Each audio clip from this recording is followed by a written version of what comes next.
You're too independent anyway, Jasper. You don't need us like your brother does. My mother said it on the phone while I was sitting in my car outside the mechanic's shop, waiting to hear how much my transmission repair would cost. I'd called to ask if she could lend me $500, just until my next paycheck. The first time I'd asked for help in 8 years. Too independent, I repeated. Yes. You've always been so self-sufficient. Callum needs support. You understand, right? I looked through the windshield at the gray Minnesota sky, at the mechanic wiping his hands on a rag, at the bill in his hand that I already knew I couldn't afford. Right, I said. I understand. Good. I knew you would. You're so mature about these things. I hung up, sold my laptop to cover the repair, and made a decision that would reshape the next 6 years of my life. If I was too independent to help, then I'd be too independent to ask. Ever again. What I didn't expect was that once I stopped being available as the backup plan, my family would realize they'd been using me as the foundation the whole time. And when I finally removed myself, everything they'd built came crashing down. My name is Jasper Whitlock, and I'm 34 years old. I work as a freelance graphic designer in Minneapolis, running my own small studio from a converted warehouse space I share with 3 other creatives. It's not glamorous, but it's mine. My younger brother Callum is 30. He's an aspiring musician, which is code for unemployed but with expensive equipment. He lives in our parents' basement in Duluth, has for the past 5 years, recording music that no one listens to and waiting for his big break. Growing up, I was the easy kid. The one who did his homework without reminding, who got a job at 15, who paid for his own car, his own college, his own life. I didn't complain because I genuinely liked being independent. It felt good to rely on myself. Callum was different. He needed help with everything. School projects, job applications, rent payments, grocery money. And my parents gave it to him, endlessly, because he asked. I didn't ask. So I didn't get. It became the family narrative. Jasper's got it together. Jasper doesn't need anything. Jasper's fine. And I was fine. Until I wasn't. The transmission died on a Tuesday. I'd been driving to a client meeting when the car just stopped. Smoke, grinding sounds, the works. The tow alone cost me $200 I barely had. The mechanic gave it to me straight. Transmission's gone. Repair will run about $1,500, maybe more. I did the math in my head. Rent was due in 5 days. I had $800 in my account. 2 invoices outstanding but clients who paid notoriously late. I needed that car to meet clients, to transport equipment, to work. I called my parents. My mother answered on the 3rd ring. Jasper. How are you, honey? Hey, I'm okay, but I need to ask you something. Of course. What is it? I explained the situation. The car, the transmission, the timing. I just need $500 to cover part of it. I can pay you back in 2 weeks when my clients pay. Oh honey, that's terrible timing. I know. But I really need the car for work. I understand. It's just...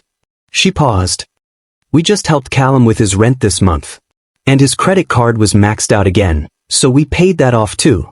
We're a bit tight ourselves. This is the first time I've asked for help in 8 years, Mom. I know and I feel bad. But Callum needs so much support right now. He's really struggling. You're so capable. You'll figure something out. You always do. What if I can't? You will. You're too independent anyway. You don't need us like your brother does. The words landed like stones. Too independent. As if self-sufficiency was a character flaw that disqualified me from help. Right? I said quietly. I understand. I knew you would. You're so mature about these things. I hung up, stared at the mechanic's estimate, and felt something fundamental shift inside me. They didn't help me because I didn't need it. But I did need it. I just didn't fall apart loudly enough for them to notice. So I sold my laptop, the one I used for design work, for $700. Borrowed an old desktop from a friend. Got the transmission fixed. And promised myself I would never ask them for anything again. Over the next year, I watched my parents bail Callum out of situation after situation. His car insurance lapsed. They paid it. His phone got shut off. They covered it. He borrowed money for recording studio time and never paid it back. He needed a new guitar, new software, new gear, always new things for a career that existed only in his imagination. And my parents gave. Not because they were rich, they weren't, but because Callum asked. Because he needed them. Because his crises were loud and immediate. Meanwhile, I quietly ground through my own struggles. When my laptop finally died, I saved for 3 months to replace it. When my health insurance lapsed, I went without for 6 months until I could afford a new plan. When my apartment's heat stopped working in January, I wore 3 layers and used space heaters I bought with grocery money. I didn't tell my parents any of this. Why would I? I was too independent to need help. They called occasionally. Always about Callum. Your brother's having a hard time, my mother would say. Maybe you could talk to him? Give him some advice. About what? About being responsible. About making it work. You're so good at that. So I was good enough to mentor him but not good enough to help directly. Got it. The real breaking point came 2 years after the transmission incident.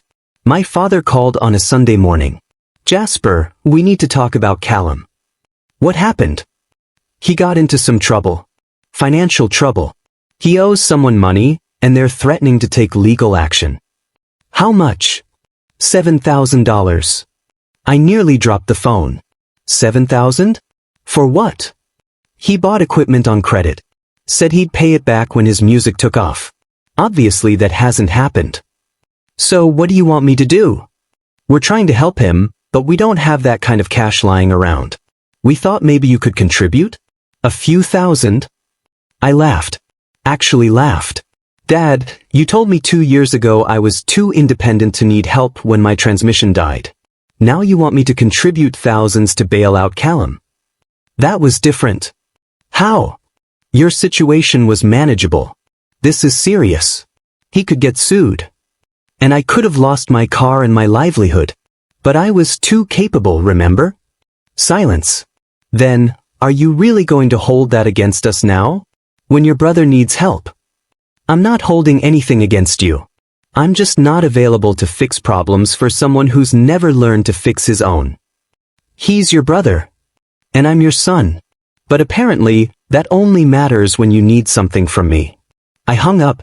My father called back 3 times. I didn't answer. After that call, I stopped engaging. No more Sunday check-ins. No more advice sessions. No more being the responsible example they could point to while enabling Callum's dysfunction.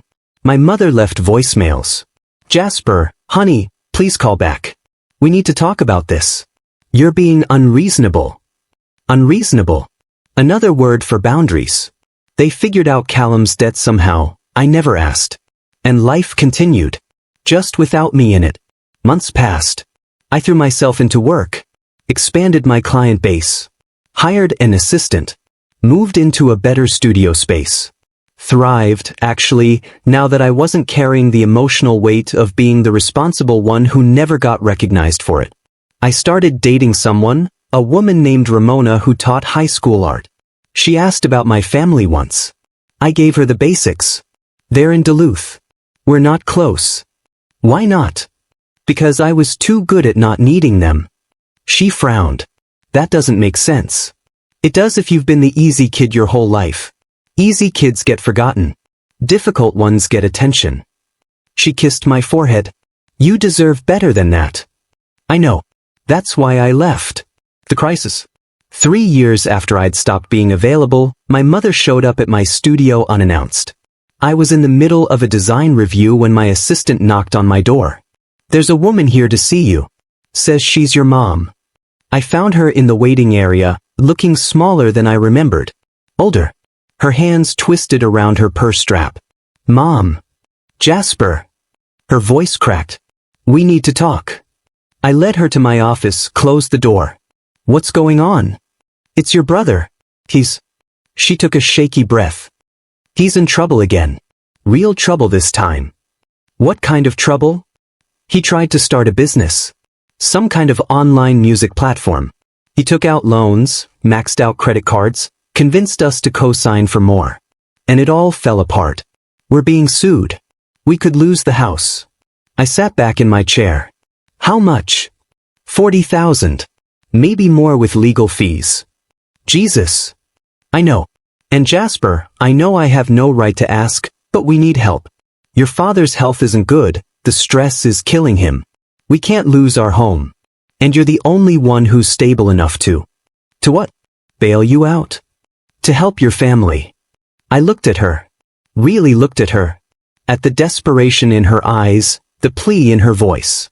And I felt nothing. No anger, no satisfaction. Just distance. Where's Callum? Still at the house. He's devastated. He didn't mean for this to happen. He never does. But it keeps happening. Jasper, please. I'm begging you. You told me I was too independent to help. Remember? When my transmission died and I needed $500, you told me I'd figure it out because I didn't need you like Callum did. That was different. No, it wasn't. It was the same pattern.